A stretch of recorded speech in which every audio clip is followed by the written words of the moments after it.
আসসালামু আলাইকুম দর্শক বৃন্দ, সবাইকে ধন্যবাদ জানিয়ে শুরু করছি। আজকে খুব ইম্পর্ট্যান্ট একটা সাবজেক্ট। অনেকেই আমাকে কোশ্চেন করছেন বা ফেসবুকে এবং ইউটিউবে কমেন্ট করছেন যে আসলে ব্যাটারি আয়ুকাল কিভাবে বাড়ানো যায়। অর্থাৎ ব্যাটারি আর আইপিএস দুইটার সাথে কিন্তু সম্পৃক্ত। যদি কেউ আইপিএস বিক্রি করে তাহলে তার ব্যাটারি বিক্রি করতে হয়, সেই জন্য একটা একটার সাথে সম্পৃক্ত। দেখেন, আমি আর অভিজ্ঞতা থেকে বলতেছি, সর্বপ্রথম যেটা করতে হবে, আপনি কি করতে হয়, ব্যাটারি কেনার পরে কি করতে হয়, ডেলিভারি দেওয়ার আগে ইলেকট্রোলাইট মানে অ্যাসিড ফিল করতে হয় ব্যাটারির মধ্যে। সর্বপ্রথম আমাদের যেটা করণীয়, যে আমি যে জার থেকে যে ড্রাম থেকে ইলেকট্রোলাইটটা নিলাম সেটা কি 1.250 বা 1250 আছে কিনা সেটাই প্রথমে নিশ্চিত করতে হবে। হ্যাঁ, এবং আরো দেখতে হবে যে আমি যে ইলেকট্রোলাইটটা নিলাম সেটা স্বচ্ছ কিনা, না গোলা বা ময়লাযুক্ত গোলা অবশ্যই ব্যবহার করা যাবে না।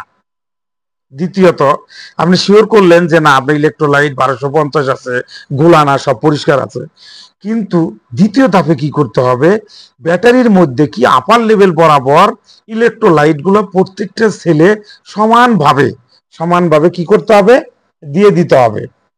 প্রত্যেকটা সেলে, 6টা সেলে, আমি লিড অ্যাসিড ব্যাটারির কথা বলতেছি। যখন আপনি প্রত্যেকটা সেলে ইলেকট্রোলাইট মানে 1250 দিলেন, দিয়ে হাইড্রোমিটার দিয়ে চেক করলেন যে সবগুলা 1250 আছে, তারপরে আমাদের করণীয় কি, কমপক্ষে 30 থেকে 40 মিনিট সেটাকে কি করতে হবে, একটু বিশ্রামে রাখতে হবে। কারণ কি, যখন ব্যাটারির ভিতরে যখন কি করা হয়, কেমিক্যাল দেওয়া হয়, ইলেকট্রোলাইট দেওয়া হয়, তখন একটা কেমিক্যাল রিয়াকশন হয়, তখন একটা কি হয়, হিট জেনারেট হয়। হিট জেনারেট হইলে কি হয়, অনেক সময় ইলেকট্রোলাইটটা কি হইতে পারে, উপরের দিকে যাইতে পারে। যখন সেটা 30 থেকে 40 মিনিট থাকবে, তখন সে আসল রূপে ফিরে আসবে, অর্থাৎ স্থির হয়ে যাবে, ঠান্ডা হবে।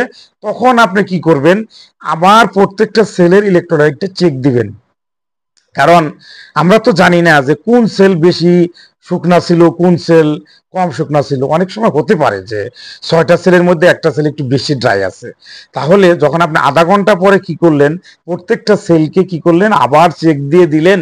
চেক দিয়ে দেওয়ার পর দেখলেন যে না, কি আছে, ঠিক আছে, 1250 আছে, কমে নাই, ঠিক আছে। যদি কমে যায়, তখনই আপনি কি করতে হবে, আবার ইলেকট্রোলাইট দিয়ে ওটা ফিল আপ করতে হবে। কারণ কি, ব্যাটারিতে দ্বিতীয়বার কখনো ইলেকট্রোলাইট দেওয়া লাগে না। তারপরে কি করতে হবে,